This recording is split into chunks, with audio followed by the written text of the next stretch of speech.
Good evening, everybody, and welcome to the Pick Six Podcast, CBS NFL Podcast. I'm Katie Mox here with Will Brinson and John Breech. And tonight we are giving out our top 6 Thursday night NFL takeaways from the draft. If you're joining us on YouTube, smash that like button, comment, and subscribe. For audio only, do the same and tell your friends to listen and watch the pod. Fellas, this was a wild first night of the draft. And in my opinion, the most wild thing that happened was the Jonas Brothers. Why were they there? And why were they there for so long? And why were 2 of them wearing matching outfits? I felt like there was an extra Jonas brother that I wasn't expecting, like a Kevin Jonas. Well, Kevin is a brother. By the way, you did say good evening. Oh, it's good morning. Good morning. It's good morning. It's Kelly past Mox, midnight. aka Katie Mox. Yeah, that's my name, guys. It's an endearing nickname. If she calls me Brian, same thing. Just roll with it. But there they are. What are these guys doing? No, see, this is the interesting just part say, about it's this. It's not an NFL draft unless the Jonas Brothers are there. So I don't know what you're talking about. The interesting thing here is that, and I have an HD antenna, right, which is much faster than even cable or streaming. Obviously, it's just ahead like a couple seconds, 10 to 15. ABC, you can use that. You can't do ESPN there. The ABC coverage of the draft is so interesting because, like, David Muir did the nightly news. He goes, coming up in just a few minutes, the NFL draft. Lives will be changed. Futures will be altered. And they're like, in 2001, Tom Brady went 199 as a reminder of the craziness that could occur on the clock. It's like no one even thought about Tom Brady being drafted in 2001, but like you trot out the Jonas Brothers for the ABC crew. For the ESPN crew, you got to bring in like a parrot or a pirate or something. You get Menudo. For 98 Menudo degrees. is actually one of the longest standing boy bands. All right. One more thing before we get started. Brinson, you flex on us in the chat a lot. Up 125 units on the draft. How are we doing this year? I didn't bet on this draft because I told everybody that it was going to be insane. Yes. And that betting on this draft was a fool's errand. And you would end up losing money because no one knew what teams would do. Because 1, there's a bunch of new GMs. 2, there are a bunch of teams with 2 first-round picks, and it would be difficult to discern in this draft class, which was very flat and featured not a lot of really high-end talent and 4 I know, Breech, I'm going to get to you, and 4 quarterbacks who attract the attention. That it would be difficult to predict what would happen. Now, sure, did I predict a lot of it and nail it with my mock I was draft going to say, Who's to you say? were flexing in the group chat. Well, when Brinson says he did not gamble on the draft, that is incorrect. He actually I do owe you $40 or $10? $10. What's your Venmo? Per our bet that CJ Stroud would drop out of the top 10, I said there was no way it would happen. But I gave Brinson 4-1 odds, who said it might because everything was happening. But in Brinson's defense, he did make me more than $10 about a half hour before the draft started. He said CJ Stroud's going to go number 2. Bet everything on it. I didn't bet everything, but I certainly got more than $10 out of that. So thanks, Brinson. You should send me that money. But I'm going to you. What's your Venmo real quickly? I think it's just John Breech. Good for you. I'm surprised there's not another not. John Breech out there. Now, Everybody normally, Venmo Breech some money. Venmo John. Everybody Venmo request. If you're watching right now, Venmo request John Breech, 69 cents. Normally on a post-draft round 1 podcast, what would happen is I would go off on some bizarre CJ Stroud going second overall tangent. However, Katie Mox has a list of items that we're going to cover. I would imagine that's near the top. It is near the top, but it is number 1, actually. Okay, so the Texans, CJ Stroud, the Texans were not messing around this year. There is no patient rebuilding going on. They got their franchise quarterback, CJ Stroud. Then they traded up 9 spots to get Will Anderson Jr. for the number 3 overall pick. Is this, you guys, a franchise-changing draft or a bit irresponsible given how many picks they had to give up that they got from the Deshaun Watson trade and how long they could put that out? So what do you think? What are you grading this as? So, first of all, I want to give producer Billy, who's probably going to end up talking to this podcast, the Eagles had a good draft, an A+ for this Family Feud style graphic. The only way it gets better is if we get the actual, Ray Combs, I guess we can throw it back further if you wanted. Some people like Harvey, right? Steve Harvey, but where it flips over, like as he's like, what's number one on the list? The Texans, depending on which trade chart you use, either got fleeced or I think, according to our own RJ White, actually came out kind of even. And what's really interesting about this, and I'm not reporting this per se, but just like hearing this from a bunch of different places, the Texans wanted to go Will Anderson at 2. That's who D'Amico Ryans want. Once they missed out on the chance, as Adam Schefter reported, to move to number 1 and take Bryce Young, because the Panthers threw in DJ Moore to the Bears and moved up there. Once that happened, the Texans knew they couldn't get Bryce Young, their quarterback preference. At that point, there's a bit of a battle between ownership and the front office and the coaching staff about going defense or quarterback. Now, Cal McNair, you can think whatever you want about him. He owns the team. He can do whatever the hell he wants with said team. He wanted CJ Stroud, despite the fact that he shares an agent with Deshaun Watson, and that creates some problems down the road. Nevertheless, they draft Stroud, and then they trade back up from 12 to 3. I don't think I've ever seen this. Draft Will Anderson and get 2 of, I think, from a consensus perspective, the 5 or 6 best players in the draft. Breech. How can you not love this for the Texans, the story of this draft? If they win 2 games next year and give up their first round pick, they'll look like idiots. But if they're decent, very nice draft.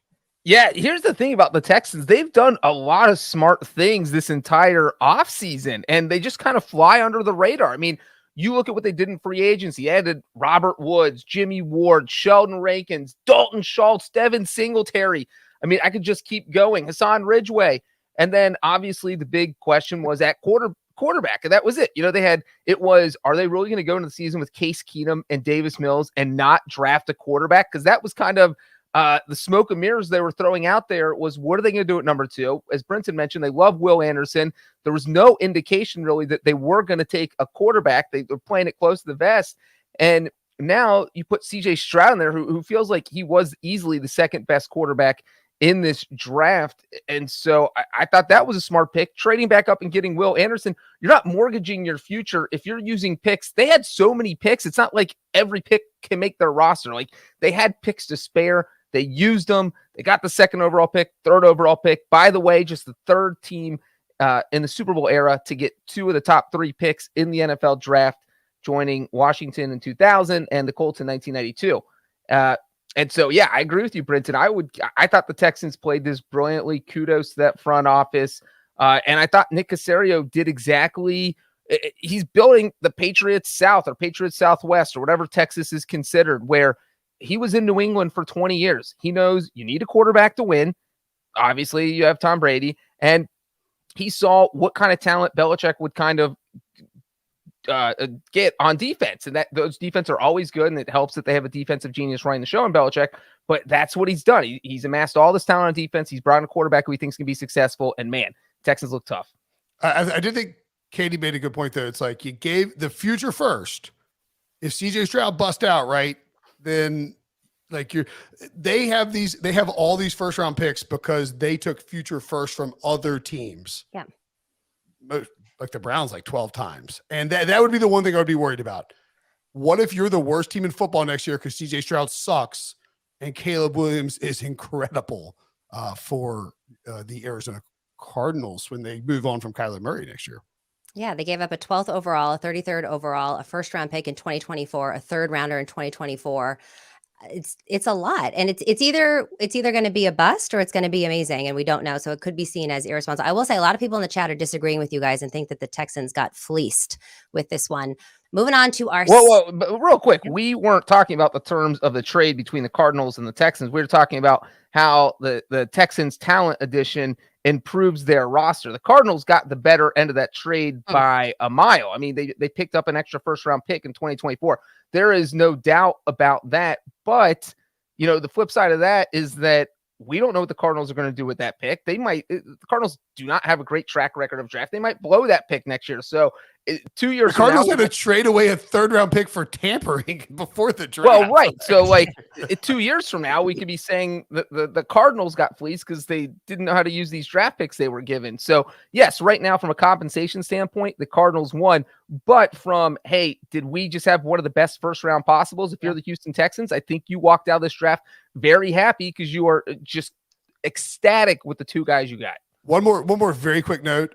I mean, like, I know it's a different network. Don't care. Shout out to Daniel Jeremiah, one of the best dudes in this business, at Move the Sticks on Twitter. You've seen him on the draft shows. He had in his final mock draft CJ Stroud going 2 and the Texans trading back up to grab Will Anderson 3. That is an outrageous pull in terms of mock. I think we lost your audio there. Okay, so moving on to this. I was hitting mute. Hitting mute. All right, second one. So 2 running backs were taken in the top 12. You got Bijan Robinson at number 8, and then Jameer Gibbs, number 12. Only 4 running backs have been selected in the first round since Saquon Barkley was in selected number 2 in 2018. Kind of abnormal to have this many running backs go that high. Breech, were you surprised by this? Not with Bijan Robinson. I think that one was pretty clear that he was going to be a top 10, a top 12 pick. It was just the question was, is he going to land in Atlanta? Is he going to land in Philadelphia? But I mean, you do have these guys who are so talented. And it doesn't happen very often. I would say once every 4 or 5 years where I don't care what the NFL feels or how most teams or what analytics feels about the running back position, that this guy is so talented. You can line him up anywhere on the field that he is absolutely worthy of being a high first round pick. So yeah, I don't hate the Falcons for what they did. I thought the Lions was a little weirder, taking Gibbs 12th overall, because the Lions also had the 18th overall pick. And I just feel like Gibbs would have been available there. And so if you want a running back at that point, just wait and take him at 18. It just felt like 12 was a reach. I think Gibbs is good too. If they take him 18, feel a little bit better about the pick than I am if they take him at 12. So yeah, I think the Falcons, Arthur Smith has proven that he runs a run-oriented offense and that it can be successful. They surprised a lot of people last season. And so now the only question is, can Desmond Ridder handle Kyle Pitts and Drake London and Bijan Robinson? Is that enough to turn this team around? Because he's got the keys to the offense now. He just can't crash it because he's got a lot of weapons. If I wake up on Friday morning and Chick-fil-A has not inked a deal with Bijan Robinson's, like he has a mustard company, it's like a Dijonnaise style Bijonnaise. If there's not a Bijonnaise dipping sauce for chicken nuggets in the Mercedes-Benz Stadium by next week, it's a massive marketing failure by Chick-fil-A. Like, get this man his extra bag. It should be his agent, Brinson. The one thing that I would do that, probably pay better. No offense to my current job, probably pay better. You get 10%, you get a first round pick, you get 10%. Clearly it pays better. Not to mention the deal with Chick-fil-A. Right. I'd be basically the VP of Chick-fil-A marketing at this point. Mm-hmm. I thought it was really bizarre, one, that the Seahawks took Devin Witherspoon at 5. They never draft cornerbacks high, although they took Earl Thomas when they kickstarted the Legion of Boom back in the day. But the Lions at 6 said, all right, that was our guy. We're moving back immediately, like really fast. That trade came in quick. And then they take a running back when they could have just taken, I mean, Jameer Gibbs is really good. Don't get me wrong. But I want Bijan Robinson at 6 versus Jameer Gibbs where they took him. That was sort of my concern with it. I think the most fascinating thing about these running backs is 2 running backs off the board before a wide receiver. That is incredibly unusual in 2023. It probably speaks to, I think, more to this class specifically than any sort of trend in the NFL. You have a bunch of slot receivers, shorter guys. You don't have true alpha number ones. There's no Jamar Chase, et cetera. And you just have a lot of uncertainty at different positions. So taking a running back, I think, probably felt like a safer move for some of these teams. And, you look at Detroit's situation from, a roster perspective. Yeah, DeAndre Swift was a high pick before. He's in the last year of his deal.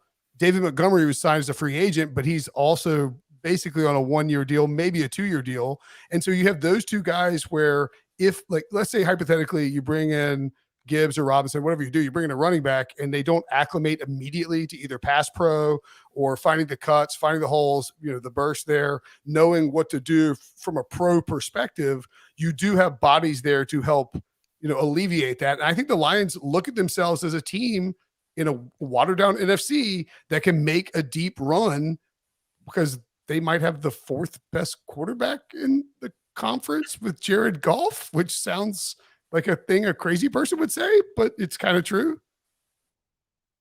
It might be. It might be. He's like battling for 4 and 5 with Kirk Cousins. Like, what the hell is happening here? All right. On that note, we are going to take a quick break. But if you're hungry for more football analysis and first draft round analysis, then stick around after this because we have the First Pick podcast. It's your source for comprehensive draft coverage and pick breakdowns with CBS Sports draft expert Ryan Wilson and longtime general manager Rick Spielman. Ryan and Rick will recap each day of the draft, dishing out winners and losers from all 7 rounds. And the draft chatter doesn't stop on Saturday. Stay tuned to the show for a team-by-team draft grade for an early look at who your team could be eyeing next year. Download and follow the With the First Pick podcast wherever you find this one.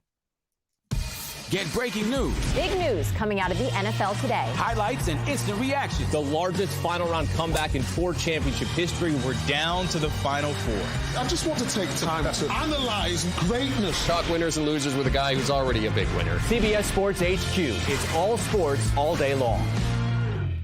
Welcome back to the Pick Six podcast. All right, number 3, the Eagles move up and select Jalen Carter at number 9. Before we get Billy in here, how'd you guys feel about this one? There were several other teams that were interested. The Steelers were one of them, couldn't get a deal done.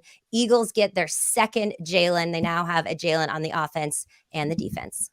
I actually missed, what was the Steelers wanted to get up for Jalen Carter? I think I missed that. What was you try to soak in every nugget, but sometimes you miss something. What was the genesis of that one? The Steelers were reportedly in contact with the Bears, who originally held the 9th pick, but didn't make a deal. That's the nugget. That is spicy. I think what's really interesting when you look at, I hate saying this because I was so prepared this offseason to move off of my Eagles and to allow Billy to have them. I picked them to win the NFC last year, so they're kind of my Eagles. Okay. But yeah, I was hoping they would sort of take a step back maybe. And Howie Roseman is just out here building Georgia 2.0. He has like at least 4 Georgia defenders on his defense.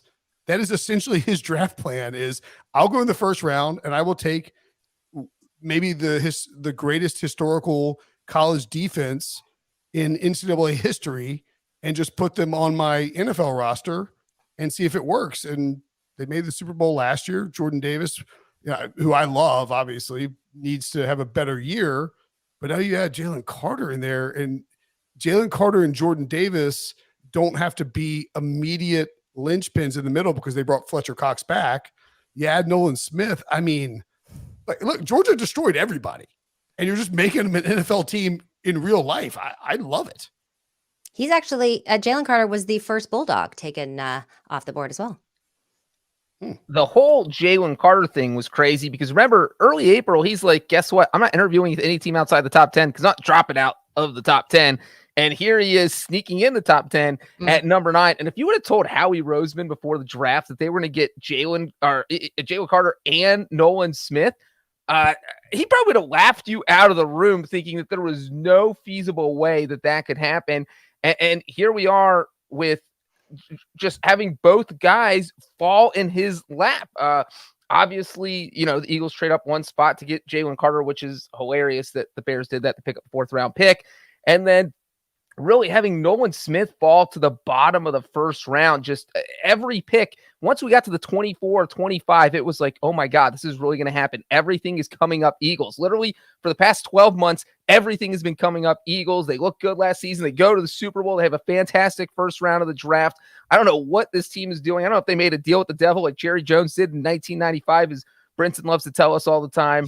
But whatever happened, everything's coming up Eagles. And great first round getting those 2 guys. Philly feels a lot like the new Boston where, you kind of felt bad for them because they didn't win anything ever. And then they get that Super Bowl and you're like, all right, cool. That's great. And then all of a sudden they start winning everything and they become, no offense to Debo or Billy here, but a little bit obnoxious. I will say that somehow I'm on a thread with like a buddy of mine who's a Falcons fan and there's an Eagles fan on there as well. Shout out to Hart and Buzz, two great first names. They asked me today who their teams would get. And I told Hart that the Falcons would get Bijan Robinson. And I mentioned Jalen Carter and Nolan Smith for the Eagles. So I'm basically 3 for 3 on that thread. And they think I'm actually smart. Look, Jalen Carter is, if he plays to his maximum potential, easily the best player in this draft class. Now there are questions about, his motivation and, it's hard to characterize those things. It's hard to really understand because you're not inside his head, but you had the off-field stuff this offseason. And then at his pro day, granted dealing with an arrest, shows up a little thicker, doesn't, do the drills very well. I don't want to criticize thick people. It doesn't feel like my place. Doesn't do the drills very well. And so those are concerns, but like with the Eagles where he doesn't have to be a guy who's like he doesn't have to be the guy on a day-to-day basis from Jump Street because they have the bodies there. This is what makes the Eagles good and what makes Howie Roseman a really good general manager. They are planning for next year already. This is not it's a pick that will help 2023. But these two picks are, could make 2024 special. And real quick, someone in the comment section asking if there is any chance that Jalen Carter can serve jail time. The answer is mostly no. He pleaded no contest. He's sentenced to 12 months of probation. If he were to violate his probation, that would be the route to jail time. But as long as he steers clear of breaking the law, then no, he is off the hook. He'll pay $1,000 fine, do 80 hours community service. And after 12 months, we'll have this completely behind him. And as Katie presumably brings Billy in, I will just note that if you were drafted in the top 10 of the NFL draft, you got to really, really do something bad to go to jail. Unfortunately, that's the reality of society. Yeah. All right, Billy, you have 30 seconds to say, Billy Sunglasses is back.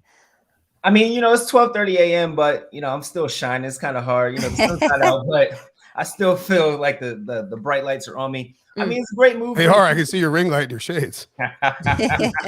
Shine bright like a diamond. No, but it's really good moves for the Eagles. We had last year, the talk was we had a bunch of Batmans on offense, but now on defense, we got a whole bunch of dogs. And I can't wait for all of them to play together. You get Nolan Smith on the back end at pick 30 that's a great pick by Howie. And for him to just fall there, like you said, Howie would have been elated if you told him yesterday that he'd be able to get, Carter and Nolan Smith in the same round. Like he would be shocked. He would have thought that he had to mortgage the whole Eagles' future in order to get those guys. So, great work by Howie, and I can't wait. I can't wait for those dogs to get to work. Well, maybe those dogs will be barking. All right. Thanks, Billy. Number 4, 3 quarterbacks were selected in the top 4. You got Bryce Young going number 1 overall, then CJ Stroud, then Anthony Richardson. It's actually also the first time in NFL history that 3 black quarterbacks have gone top 10 in the draft. Were you guys surprised at all by these 3? By the way, this podcast is like going to be pretty much insufferable in 2023, given how bad the NFC is and how good the 49ers and Eagles are. This is we have a problem on our hands with Katie and Billy. And by the way, Billy and I are just as insufferable. So it's good luck to you. Yeah, at least you're not wearing sunglasses. I become best friends. Yep. Oh God. Let's go Panthers. I might become a Panthers fan again next year and just like root against you guys and have the Panthers win the NFC. Okay, Bryce Young, speaking of the Panthers, not a surprise, right? We all knew he was going to go first overall by the time that, and again, draft market's reactionary, but it got there. We knew by draft day, you get the morning tweet from Schefter's like, well, they've centered on Bryce Young all along, blah, blah, blah. And he's like minus 7,000 in the markets. I mean, I'd love to tell you that I wasn't surprised by Richardson because I had him going number 4 overall in my mock draft, and I was still surprised. Should have bet it. Well, I told everybody to bet it on CBS Sports HQ's Spotlight, which you can watch on CBS Sports Network daily, I think from 3 to 4 p.m. And of course on CBSSportsHQ.com. That was an organic plug. Thanks for asking. The one that was surprising was CJ Stroud, who really had been pushed down the board because of the new, what's the test? The S2 test? S2, yeah. It's like the new Wonderlic. It's like less SAT, ACT, and more. Do a better job of how fast you can process information on the field. Exactly, Breech. Thank you. There's an interesting discussion about it with, not to name check me again, but Daniel Jeremiah, who is a huge Padres fan, was on Pardon My Take and was talking about how he has buddies who are MLB GMs, and they've been using it for like 15 years.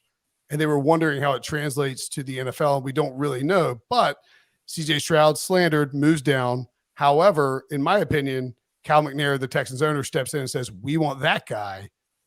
And you end up with 3 quarterbacks in the top 5 for just the 3rd time since 1999. Really? Yes. 2021. The Trevor Lawrence, Zach Wilson, Trey Lance year. Yep. Breech, can you name the other 3 quarterbacks of the 1999 NFL draft? Tim Couch, Donovan McNabb, and Achilles Smith. Who was the best one of those? Not Achilles Smith, not Tim Couch.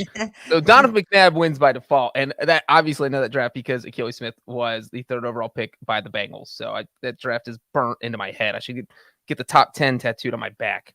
I will not, but maybe I should.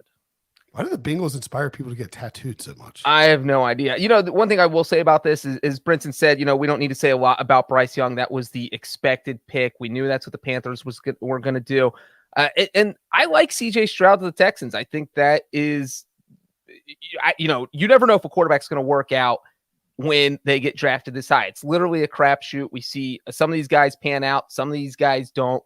But Anthony Richardson is definitely the risky pick. Obviously, Shane Steichen did what he did with Jalen Hurts in Philadelphia and is thinking I can do something similar with somebody who is an athletic freak like Anthony Richardson. And so that Colts, the whole, not just the offense, but the whole team just feels like it's a few steps behind the Texans right now. Obviously, Jacksonville, because they feel like they're the best team in the division. And then, I don't know where Tennessee is. They're probably about even with Indy, but I don't know. The Colts just seem like they're going the wrong way. To me, the Richardson pick kind of felt like Chris Ballard thinking, you know what? Look, Jimbo, brother, I'm tired of you breathing down my neck about this quarterback situation. I'm going to roll the YOLO dice and just get the guy who could make me a god at Indy. And you were going to fire me next year anyway if I didn't draft a quarterback. So why not just draft the guy with the biggest possible upside? I do think the Shane Steichen offense is really interesting with Richardson, and he only started 13 games, so it's hard to – it's quarterback evaluation is really, really, really hard. I would personally rather have Richardson at 4 with that Colts offensive line, Taylor, Steichen coaching, than even I like Bobby Slowick a lot in that Texans offense, than Stroud and what the Texans have. So I'm a little higher on the Colts than I was before the draft, and partially because I mock drafted it and get points for it. All right. On that note, we're taking a quick break. You're watching Pick Six, and we'll be right back. Absolutely magisterial here.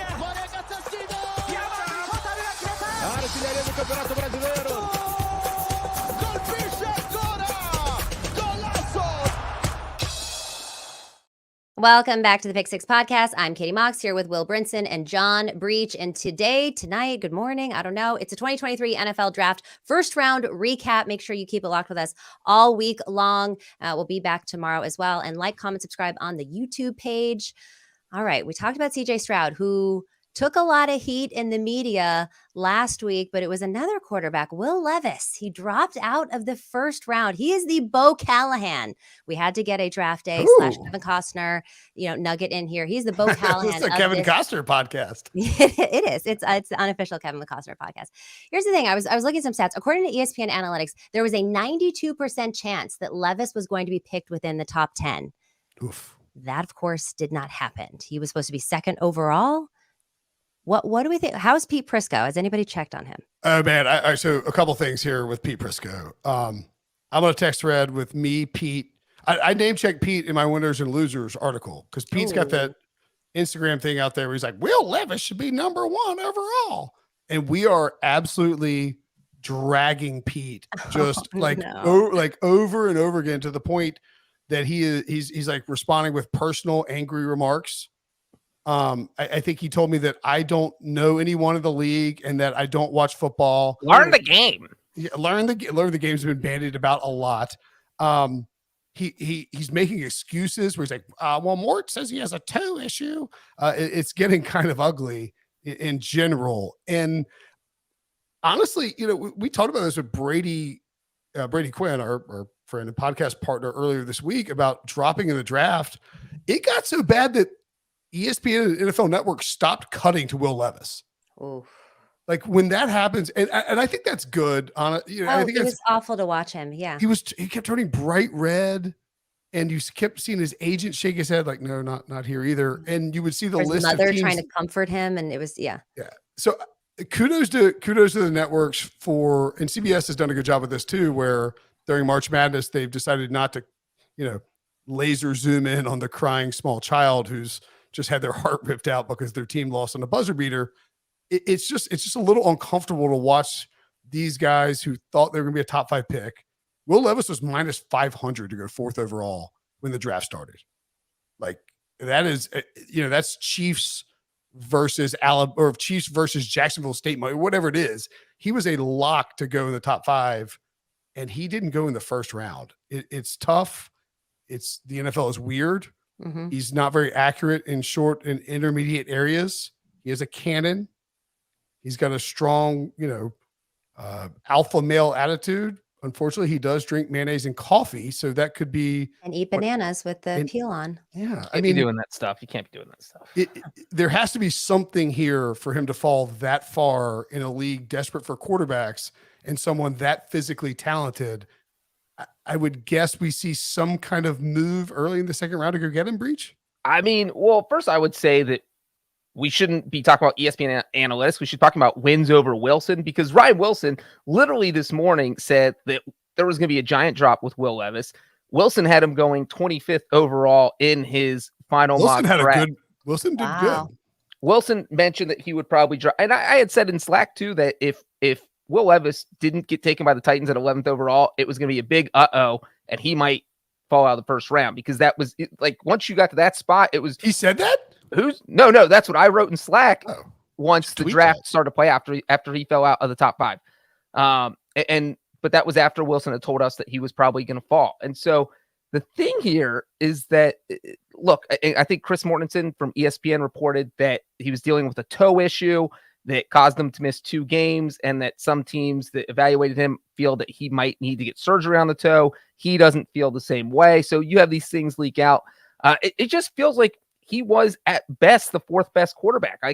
I would have taken Bryce Young, CJ Stroud, Anthony Richardson, all above him any day of the week. So at that point, you're getting to, where should the 4th best quarterback in the draft go? If you're picking the top 10, you don't want to be taking the 4th best player at a position. It just doesn't make any sense. And so, I mean, he's going to get taken in the 2nd round, probably. I'm not sure who was going to go after him. The Vikings, maybe. I mean, I don't even know, the Titans, but man, it's I don't know. It's not, I don't think it's overly surprising. I think I don't even know why the odds got so crazy. It just wasn't that surprising.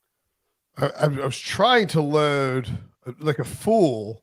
I was trying to load the NFL.com draft tracker because it just happened to be up instead of the much more impressive CBSSports.com tracker, which is working well. NFL.com, get it together. Of course it is. I will tell you the sneaky landing spot for Will Levis. And I'm wearing a shirt that represents that team. Rams? Hard to see. If you are a big football junkie and follow a ton of college football, you realize that in 2021, when Levis had his breakout year, his offensive coordinator at Kentucky was Liam Cohen, who left after that season to be the offensive coordinator for the Los Angeles Rams. He then left and went back to Kentucky after this past season.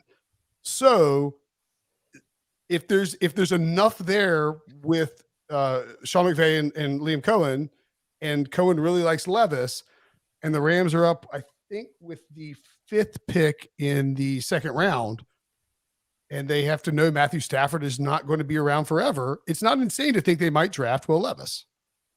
Yeah, I mean, if you look at the first 10 picks of the second round, you could make an argument that probably 5 or 6 of those teams could theoretically think about drafting a quarterback. I mean, the Lions, we don't know how much longer Jared Goff is going to be there. That doesn't mean these teams will. Brinson, you mentioned the Rams, the Seahawks, the Raiders, the Titans. Those all teams pick within the top 10 of the second round on Friday, and those are all teams that could think about taking a quarterback. So maybe he won't be free for much longer. Hope not. Oof. All right. Number 6, the last one. Trades are fun. The Texans, of course, traded up to get the number 3. Will Anderson. Cardinals traded up for number 6 to get Paris Johnson. Eagles, we already talked about that with Jalen Carter. Then you got Pitt moving up for Broderick Jones. Giants, there was, I believe, 6 trades that happened on Thursday night. Did y'all have fun with them? Well, technically 7 if you count. This is one of those. And look, I'm a weird person with bizarre quirks who likes dumb stuff. Okay. I find it. Put that on a dating profile. It is. Should I change it? I mean, my Twitter profile says I'm a weird person who likes Okay, keep going. No. I'm happy to go down. We'll do a different podcast with what I would put on my dating profile and why and have like Katie Mox be like, no, that's stupid. Let's do this instead. It's a rated R podcast. No, I would just be like former notary. People are like, nobody's clicking on that, you idiot. Nobody's swiping.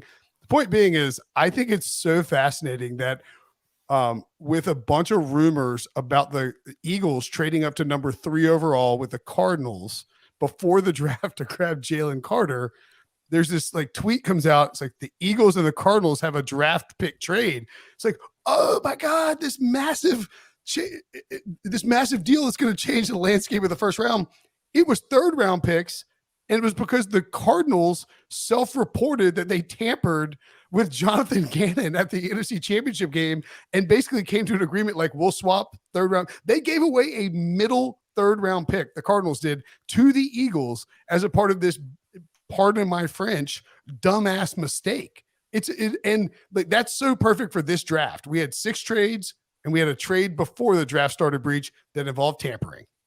Yes, and like I said, everything was coming up Eagles on Thursday. They got the 1st round picks they wanted. They forced the Cardinals to give them a free pick through these tampering charges, which happened because the Cardinals general manager apparently called Jonathan Gannon a day after the NFC Championship game when you are not supposed to be talking to people about possible hirings. So just insane that happened. And, and obviously the trade that's going to get all the headlines is the Cardinals Texans trade, which was big and we will be dissecting for a long time. But the Cardinals play that smart because they went back up, used those picks in that deal with Detroit and moved from 12 to 6 and got the offensive lineman that Kyler Murray wanted. That we saw Kyler Murray said, hey, look, let's get an offensive lineman here. Let's make it Paris Johnson. It was like the Cardinals GM was just thinking, you know what? I don't want to get on Kyler's bad side. Let's just get the guy he wants. That's what we're going to do. And we saw the Patriots and Steelers make a trade, which was a little crazy. Those are 2 teams that you don't really see work together too often. But yeah, it was the more trades, the better. That's how I view it. I want 27 trades in next year's first round. Yeah, I mean, the last time we had a top 5 trade on the clock, as I mentioned, was 2014. Wrote a story about. Actually, I wrote a story saying there won't be one this year because it'll be difficult for the Cardinals and the Texans to put a trade together. And then naturally the 2 teams I mentioned in the entire, the impetus for the entire article, those 2 teams traded with each other. So, a little egg on my face. If I'm going to dunk on Prisco, I might as well dunk on myself. It was some weird, just weird trading though, to see how these teams maneuvered around. I think it speaks a lot to how draft value sort of the value that we have on these trade charts sort of crisscrossed in against how people perceive this draft class, if that makes sense. Yeah, and you had 2 trades where teams only moved up 1 spot. Exactly. Where basically the Bears were like, look, Howie, we've got a couple teams who want to come up and get Jalen Carter. We don't want to move too far down because we don't want to lose an offensive lineman.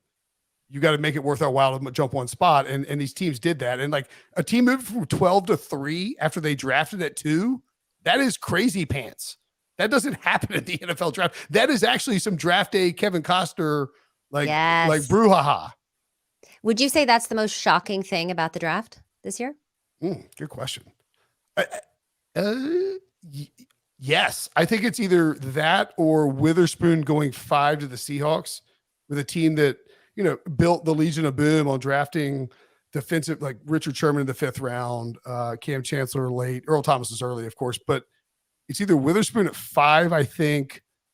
I would say Will Levis. I take it back. Will Levis falling out of the 1st round has to be the most shocking thing on the planet. Yeah. And even if you don't believe that, you need to say it just to drag Pete Prisco. Number 2 would be a team drafting it 2nd overall and then trading back up to draft it 3rd overall. And then number 3, I guess, distant, the Seahawks taking Witherspoon. Breech? Yeah, we saw a commenter mention that Joey Porter Jr. dropped out of the 1st round. That was a surprise. I think we had him ranked in our top 15.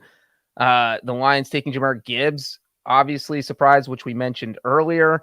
And on that Patriots-Steelers trade that I had mentioned, I brought that one up because I felt like both those teams came out winners. The Steelers need to upgrade their line, which, by the way, Wilson mentioned on our Bold Predictions podcast, the Steelers need to trade up and get an offensive lineman. They did that. They got a guy they were targeting. And then the Patriots, when you trade back, you have no idea who's going to fall in your lap. And they end up getting one of the best corners in the draft, the 17th overall. So I feel like that was a surprise that you had a trade where it felt like both teams obviously won. And, I think it might have been a little bit of a surprise that one tight end went in the 1st round just because there was so much talk about this tight end class. And obviously, the only one that went was Dalton Kincaid, 25th overall to the Bills. The Bengals decided not to take a tight end. The Cowboys decided not to take a tight end. There were teams at the bottom of the draft that we thought might be targeting tight ends and said, no, we'll wait till the 2nd round. So the Cowboys not taking Michael Mayer was pretty shocking. I mean, it was a wacky 1st round. It was a fun 1st round. There were no gas mask bongs, but it was still fun. Oh my God, I forgot about that. Yeah. That was a time to be podcasting or live on the internet. It's a time to be alive. If you've never seen it, I know we're wrapping up, but go watch Ian Rappaport trying to explain live on NFL Network, knowing that. I think he's like, so here's the deal, Rich. There was a gas mask and a bong and a video that was leaked out in the middle of the draft. And it's pretty epic television. So we didn't get that, but we did get a 2-3 double dip. But luckily we had Brinson on that night and nobody knows more about gas mask bongs than him. That is true. We were set. Well, I think I was on via remote because I was actually at my side job. I make gas mask bongs. Oh, to take. You were at a rave, right? Exactly. By the way, can we also add that to the dating profile? Yeah. Ooh, former notary makes gas mask bongs. Can we do like a cargo type of thing? Carlos Gonzalez, who MLB guy. Can we do like a cargo thing for Gonzalez for the Patriots, where it's like, because I'm worried I'm going to mess up the first name because of Carlos Gonzalez. No, we're not gonna do that. Chargo. Nope. You want to switch his name? That's like this is actually worse. This is worse than earlier tonight when I tried to tell a story about Jim Irsay butchering the band covers on DC radio, and like Grant Paulson stopped me. He was like, "What the hell are you talking about?" So with that note, and Chargo, we are going to bid you all a good night. Make sure that you join us tomorrow at 10 a.m. Eastern to discuss the 2nd round odds of the 2023 NFL draft. And I'm going to come up with some better trivia to try to stump you guys tomorrow morning. And for good measure, remember to like, comment, and subscribe on the YouTube page. If you're listening to audio only, do the same. Good night. We'll see you tomorrow.